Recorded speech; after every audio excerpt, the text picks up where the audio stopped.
하나님의 말씀입니다. 신약성경 데살로니가전서 5장 17절입니다.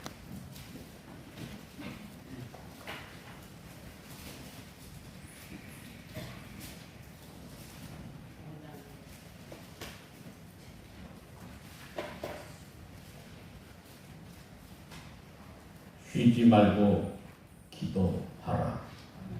이것은 하나님의 말씀입니다.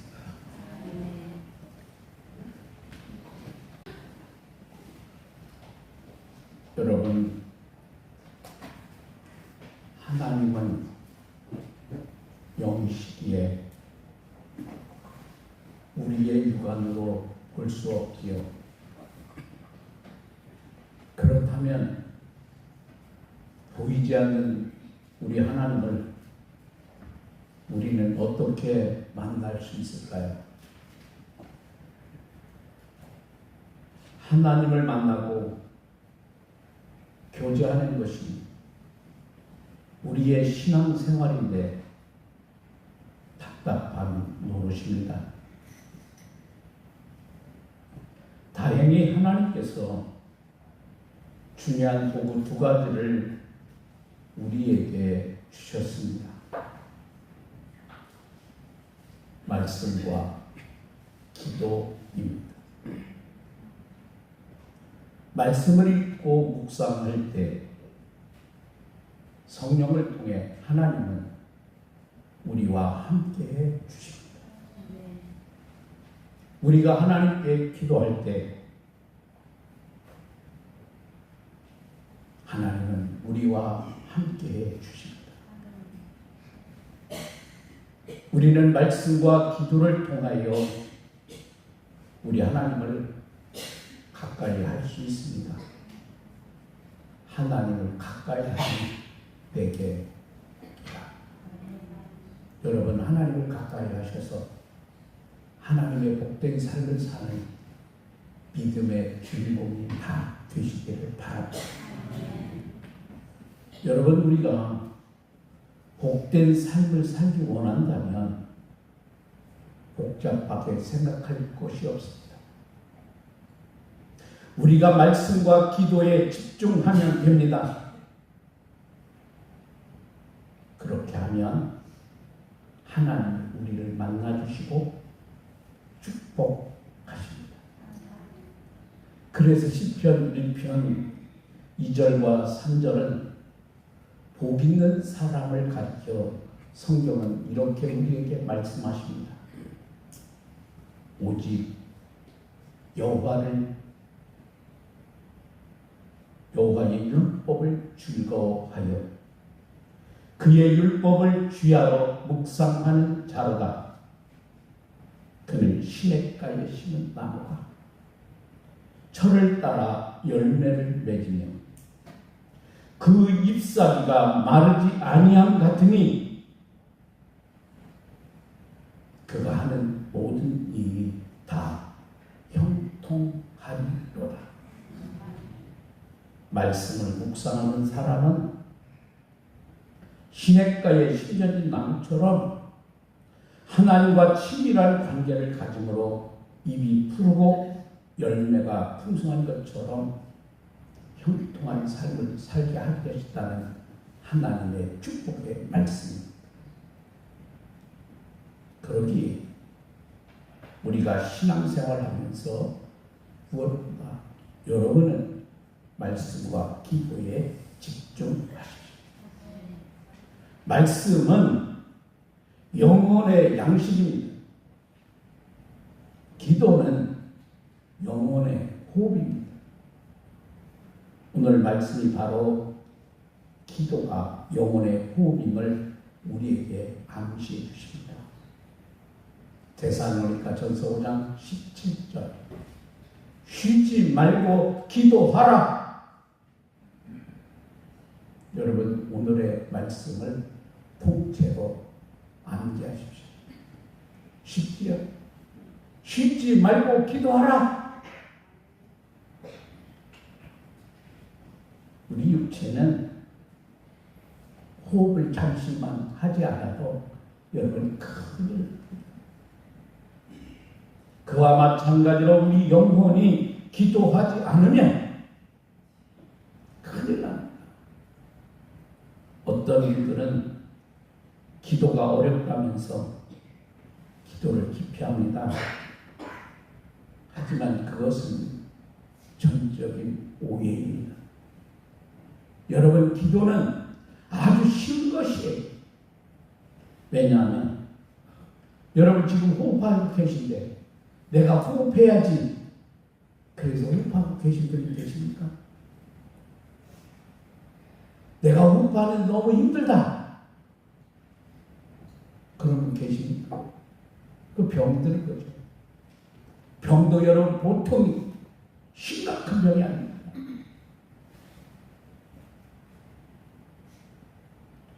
호흡처럼 기도는 본능적이기 때문입니다. 우리 아기가 처음 태어날 때 보면 태어나자마자 울음을 터뜨립니다. 왜 그럴까요? 갑자기 밝은 세상에 나오니까 아이가 놀라서 그런다는 말도 있어요. 그런데 여러분, 중요한 것은 이 아이가 호흡하기 위해서, 아빠나 엄마가 이 아이를 대신에 호흡해 주는 게 아닙니다. 누가 가르쳐 주는 것도 아닙니다. 아기는 태어나자마자 이제는 스스로 호흡하기 시작합니다. 여러분, 영혼의 호흡인 기도도 마찬가지입니다. 여러분, 영혼이 거듭나서 새 생명을 얻으면 우리는 저절로 하나님 앞에 기도할 수 있습니다. 사람들이 기도를 못한다고 하는데 정확하게 여러분 표현하면 못하는 것이 아니라 안 하는 거예요. 기도하면 기도가 되는 거예요. 우리가 앞에 사람이 있으면 대화할 수 있는 것처럼 여러분이 하나님께 하고 싶은 이야기를 여러분 마음껏 하면 됩니다. 그리고 그 이야기 마치실 때에 예수님의 이름으로 기도합니다. 아멘. 이것만 붙이면 되는 거예요. 인간이 죄인이라 하나님을 볼 수도 없고 만날 수도 없었지만 예수님이 십자가의 대속으로 죄사함을 받고 이제는 하나님을 만나 대화할 수 있게 됐음을 간과합니다. 말하자면 예수님이 중보자이십니다. 그래서 예수님의 도움으로 기도한다 고백합니다. 아멘. 진실로라고 하는 뜻입니다. 하나님께 이야기하는 게 진실임을 고백합니다. 여러분, 이런 식으로 기도하면 우리는 얼마든지 혼자서도 기도할 수 있고, 자주 내가 기도하다 보면 기도를 잘할 수 있게 되어 있습니다. 그러니까 여러분, 기도는 그냥 하면 됩니다. 하다 보면 잘할 수 있게 됩니다. 여러분, 기도를 잘한다는 것은 말을 유창하게 잘한다고 하는 것이 아니라 하나님과 영적으로 소통이 잘 된다는 뜻입니다. 물론 여러분, 하나님과 소통이 잘 되면 말로도 기도 잘 할 수 있습니다. 사도 바울은 오늘 우리에게 쉬지 말고 기도하라 말씀했는데, 여러분, 어떻게 하는 것이 쉬지 않고 기도하는 것일까요? 설마 하루 24시간 내내 형식을 다 갖추고 구체적인 기도를 하라고 하는 것은 아니겠죠. 사도 바울이 그런 뜻으로 증거한 것은 아닙니다. 먼저 넓은 의미로 기도는 말로 표현하는 구체적인 기도 이전에 하나님의 임재 가운데 사는 삶 자체입니다. 흔히 많은 사람 기도하라 하면 두 손을 모으고 고개를 숙이고 하나님께 무언가를 말하는 것으로 생각합니다. 물론 그런 것이 구체적인 기도의 모습은 맞습니다. 그런데 여러분, 기도의 본질은 하나님과 영적으로 소통입니다. 그러기에 언어로 소통하는 것도 중요하지만 그 이전에 우리가 마음으로 소통하는 것이 중요합니다. 그런 점에서 언어로 하나님과 소통하는 구체적 형식의 기도 이전에 하나님 임재 안에 사는 그것이 우리의 핵심입니다. 어떤 농부가 이런 고백을 합니다. 나는 손으로 쟁기를 잡고 눈은 밭고랑을 보면서 농사를 하지만 나의 마음만 항상 하나님을 향하고 있습니다. 여러분, 이 농부의 말을 이해할 수 있겠죠? 구체적인 기도의 형식을 갖추지 않아도 우리는 얼마든지 마음으로 하나님과 소통할 수 있습니다. 그런 상태로 살아가는 삶을 살면 우리가 쉬지 않고 기도하는 셈이 되는 겁니다. 창세기 5장을 보면 에녹이 360년, 65년 동안 하나님과 동행했다. 성경이 그럽니다. 그의 삶이 하나님의 임재 가운데 있었다는 뜻입니다. 물론 에녹이 말로 대화하는 구체적인 기도 생활도 있었겠지만 마음으로 하나님과 소통하며 살았다, 그런 뜻입니다. 여러분, 동행이라고 하는 말을 히브리 언어로 보니까 할라크라고 하는 단어. 할라크라고 하는 단어는 뭐냐? 걷다, 그런 뜻입니다. 걷다. 하나님이 영이신데 여러분 함께 걸을 수 있을까요? 마음속으로 소통한다는 뜻입니다. 창세기 39장에는 요셉의 이야기가 나옵니다. 그러면서 요셉을 가리켜 여호와께서 요셉과 함께 하셨다, 이렇게 기록하고 있지 않습니까? 요셉도 그가 구체적인 기도 생활도 했겠지만은 항상 하나님과 마음으로 소통하면서 살았다는 것을 의미합니다.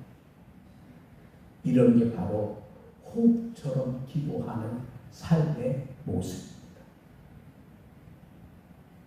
그러면 우리가 쉬지 않고 기도하려고 하면 적어도 여러분 세 가지 모습으로 기도 생활을 해야 호흡처럼 기도한다 감히 우리는 말할 수 있습니다.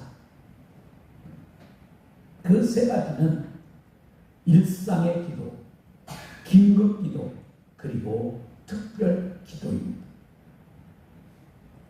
마가복음 1장 35절에 보면 새벽 아직도 밝기 전에 예수께서 일어나 나가 한적한 곳으로 가사 거기서 기도하시더니, 여러분, 일상의 기도는 매일 생활 속에서 구체적으로 시간을 정해놓고 하는 기도입니다.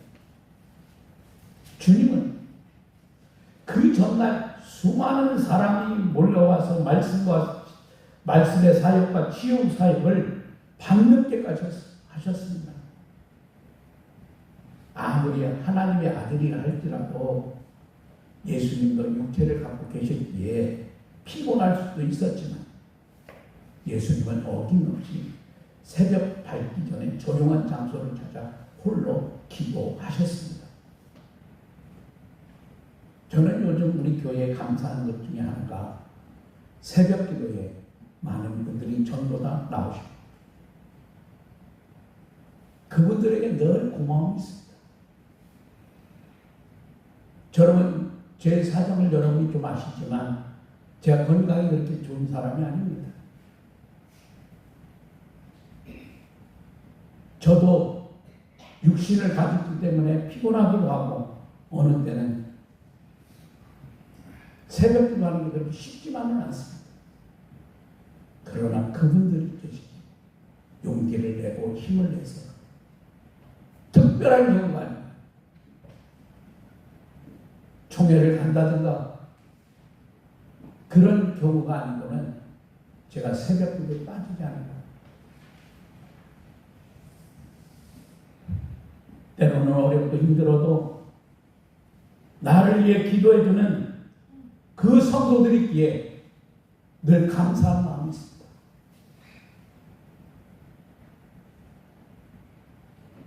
여러분도 하루 중에 길든지 짧든지 시간을 정해놓고 일상의 기도를 실천하는 여러분이 되시기를 바랍니다.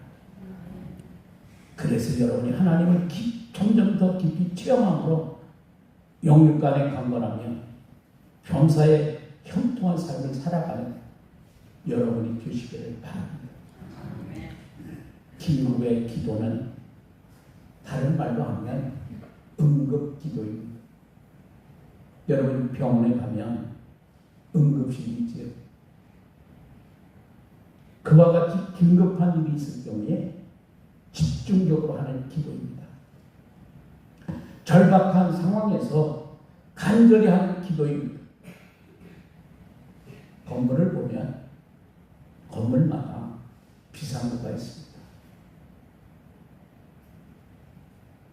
항상 열려있는데 평소에는 그 비상구의 존재 가치를 잘 모릅니다. 그러다가 위급한 상황, 긴급한 상황이 발생이 되면 그때 비상구가 빛을 발합니다. 우리가 일상 기도를 하다 혹시 긴급 상황이 생길 때 집중적으로 간절히 기도하면 그때 하나님은 역사해 주십니다. 그런데 긴급 기도만 좋아하면 여러분 곤란합니다. 사실은 일상의 기도가 기초가 되어야 긴급 기도를 잘 할 수 있습니다. 여러분 사람이 급하면요 기도도 잘 안 하는 거예요. 조지 뮬러는 기적 같은 기도 응답을 많이 받은 사람이에요. 고아의 아버지라고 그러잖아요. 그런데 일상 기도가 있었기 때문에 그에게는 긴급 기도가 가능했던 거예요. 한 번은 영국에 브리스톨에 2,000명을 수용하는 고아원에 이런 일이 있었습니다. 다음 날 아침 음식이 없는 거예요. 2,000명이 굶게 생겼습니다. 그러니까 큰일 있잖아요. 직원들이 조지 뮬러에게 대책이 무엇인지 물었습니다. 그러자 그는 그 상황에서 무슨 대책이 있겠느냐고. 기도가 대책입니다. 함께 기도하자 했습니다. 기도를 마친 다음에는 응답하심을 믿고 하나님 앞에 찬양을 올렸습니다. 다음날 아침 일찍 직원이 현관문을 열려하는데 뭔가 걸려있는지 현관문이 열리지 않는 거예요. 이상하게 생각한 직원이 뒷문을 통해 돌아가 보니까 누가 갖다 놓았는지 모르게 문 앞에 음식 상자가 잔뜩 쌓여 있었습니다. 그 직원은 이렇게 간증합니다. 우리는 그 상자를 보내신 분을 압니다. 다만 누가 우리에게 운반해 주었는지 모를 뿐입니다. 여러분 긴급할 때는 당황하지도 포기하지도 말고 여러분이 간절히 하나님 앞에 기도하시기를 바랍니다. 그리고 평소에 일상의 기도를 꾸준히 하는 사람이 여러분 긴급 기도도 잘할 수 있다는 사실을 여러분은 꼭 명심할 수 있기를 바랍니다. 우리에게 특별한 기도 제목이 생길 때가 있습니다. 그럴 때 담대하게 믿음으로 기도하면 하나님은 우리의 기도에 응답해 주십니다. 야고보서 5장 13절로 16절에 성경은 이렇게 말씀합니다. 너희 중에 고난 당하는 자가 있느냐? 그는 기도할 것이요. 즐거워하는 자가 있느냐? 그는 찬송할지니라. 너희 중에 병든 자가 있느냐? 그는 교회의 장로들을 청할 것이요. 그들은 주의 이름으로 기름을 바르며 그를 위하여 기도할지니라. 믿음의 기도는 병든 자를 구원하는 주께서 그를 일으키십니다. 혹시 죄를 범하였을지라도 사하심을 받으리라. 그러므로 너희 죄를 서로 고백하며 병이 낫기를 위하여 서로 기도하라. 의인의 간구는 역사하는 힘이 큼이니라. 질병 같은 특별한 기도 제목이 생기면 혼자서 기도하지 마시고 말씀하십시오. 혹은 오늘 성경은 장로들, 오늘의 목회자와 장로를 초청해서 합심 기도를 하라는 거예요. 믿음으로 간절히 기도하면 반드시 하나님이 치유해 주시겠다고 하는 말씀입니다. 여러분 꼭 기억하십시오. 기도는 영적인 본능입니다. 우리의 호흡과 같습니다. 하면 됩니다. 기도를 잘하는 비결은 살아계신 하나님 앞에 나가 마음을 털어놓아야 합니다.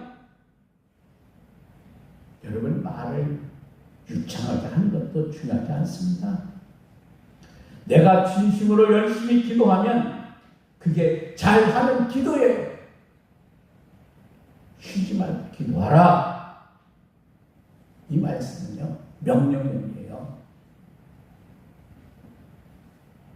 우리에게 유익하니까 하나님이 명령하십니다.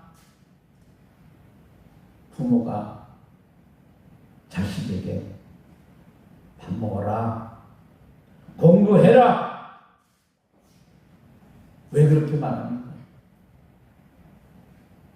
자녀에게 유익하니까 공부하라고 하는 것이고 밥 먹으라는 것이고, 여러분 기도도 이와 같이 명령함과 같은 이치입니다. 여러분이 하나님의 심정을 위하여 각자 나 자신의 유익을 위해서, 지금도 여러분 변함없이 우리가 육신의 건강을 위해서 호흡하는 것처럼 여러분이 기도할 수 있기를 바랍니다.